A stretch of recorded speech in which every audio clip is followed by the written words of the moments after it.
Hello and welcome back to AT's Make and Repair. Thanks for joining me. Well, today I'm going to show you how I set up lighting for barbecues, etc. when we have events at night at our place. If I was to leave these lights set up full time all the time, which I have got some set up full time, they would decay due to UV and extreme weather that we have here. And we've got about 4 of the world's deadliest snakes in our area, so that's a good incentive to have lighting at night too. These are just lead lights that come from your hardware store with the lead already on them, so they're easy to mount. So I'll show you how I do that in a moment. Okay, so there you have your light, and the stick just hangs down far enough for you to facilitate you lifting it up and hooking onto the gutter. You can make the stick longer. I make them shorter because we've got friends that have got little kids, and little kids, when they see something like this, they think, oh, what's this do? And they muck around with it, and before you know it, something's fallen over. So that will do fine. The weight of the lead actually helps stabilise it so it doesn't move around. I'll just show you that too.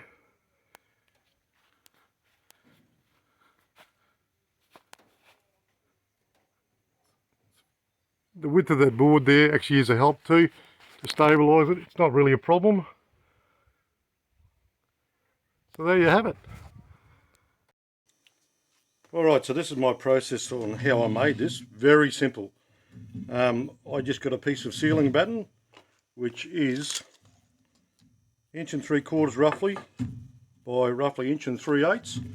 It's just pine sealing batten. It's just an old scrap bit that I had lying around. This piece here is about 5 foot long. Depends on the height of your the object that you want to hang it off, whether it be a gutter or some flashing or whatever that you can hang it off, or even a tree branch you might want to hang it off, or something else that you have in your yard that you want to hang a light off just temporarily. So in my case, I only needed it 5 foot long because I wanted roughly 18 inches above the gutter for the height of my light.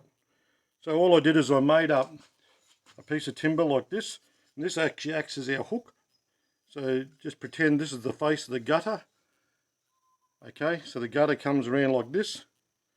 Now you might have quad gutter, which is a curved front. You might have to make that shorter. In my case, I've got, this is a square line sort of gutter, so I've made it fairly deep, which is nearly 100 millimeters or 4 inches deep, which should be enough. Maybe a little bit too much, I haven't checked that, but I think it's enough.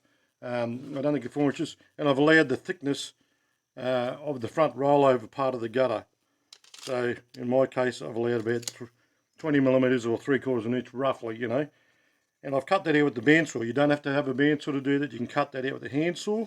Just cut across and then cut down, or cut down and then across, whichever way you want to do it.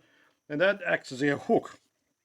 And I'm going to put a hook on this part here, the distance above that I want it from my gutter.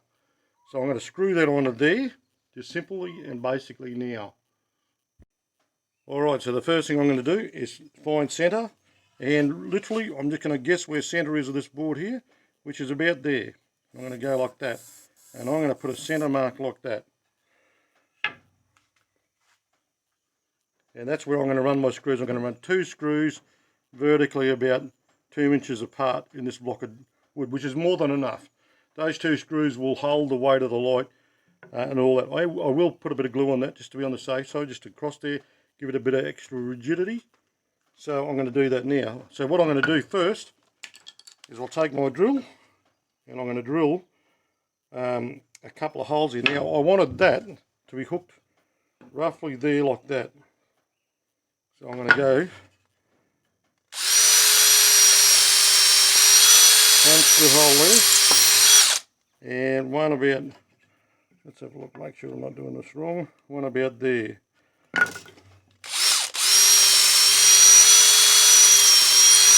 Now this is not rocket science, it's pretty simple sort of work, and what I'm going to do is I'm going to put a mark through that there, and I'm going to find centre of this. Now I think this was 100 millimeters roughly, no, 90, so it's 45 millimeters roughly. That's centre of my piece of timber. That will go down roughly centre like that. You're not going to see that mark, I've marked it on the wrong side.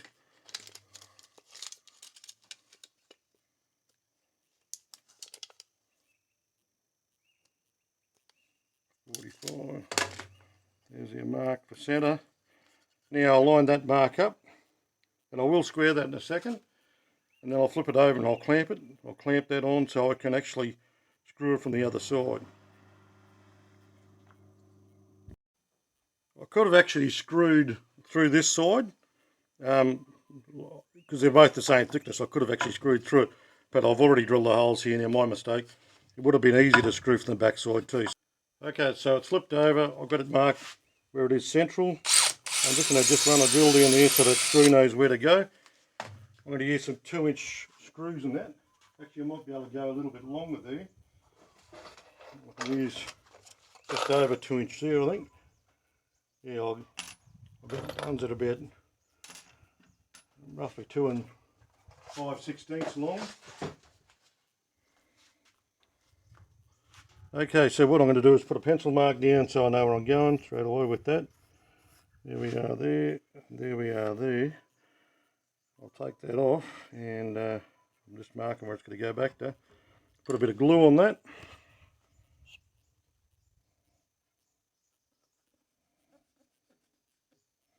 Here we have the glue that I'm going to use. I run a screw partially through so the point's sticking through.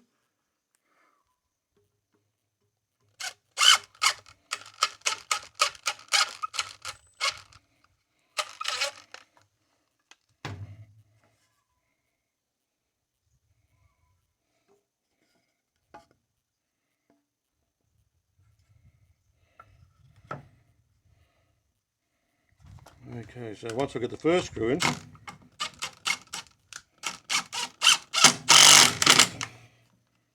the first screw, and then I'll get a square and square that up. Just make sure it's nice and square. Not that it's crucial, but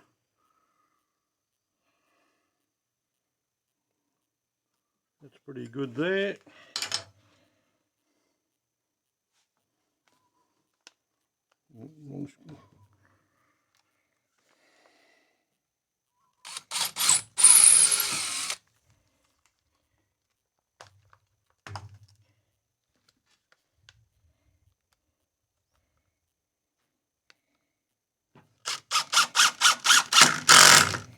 There we go.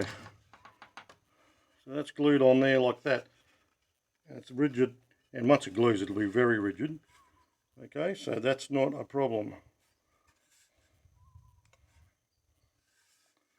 Okay, so the next thing I'm going to do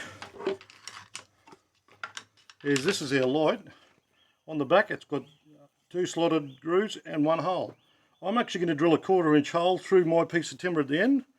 Alternatively, if you wanted to mount it with the wider, you could use a piece of timber like this, and you could use, you know, 4x1 or 4x2 to make the whole thing out if you wanted to, and you could screw it straight in using those slotted holes. But I think for adjustment purposes, I'm just going to use a wing nut and a little bolt like this, and I'm going to put a 1/4 inch hole through the end of my piece of timber. So I'll go and drill that hole now, and I'll show you how I mounted it. Okay, so I've drilled my 1/4 inch hole. I just had a 1/4 inch drill bit in the drill press, so I just did it in the drill press. You can do it with your normal drill too if you wanna. So what I'm going to do is I'm going to actually mount the bolt through the hole like that, and I'll put that up that way. That gives me a bit more height. Put it through the hole. Hole's a little bit tight. There we go. Now on the back, sorry about that, this is bumping the tripod. On the back, I'm going to put a washer and a wing nut, and I can do that up nice and tight. And there you go. It's nice and rigid, and that's our finished product. There we have it, with a little hook on the back. See, the hook's got to go on the back in relation to the light. So we'll go ahead and try it and see how it looks.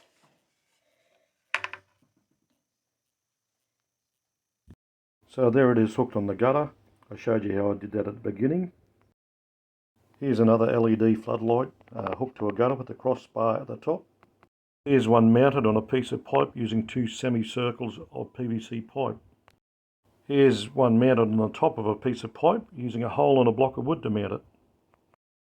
Here's a photo of a fluoro mounted on a gutter the same way as we mounted one today. This one's the same. Look, thanks for joining me on that. I hope that might be a help to you to set up some lighting for some outdoor event you might want to do in the future. Okay, bye for now.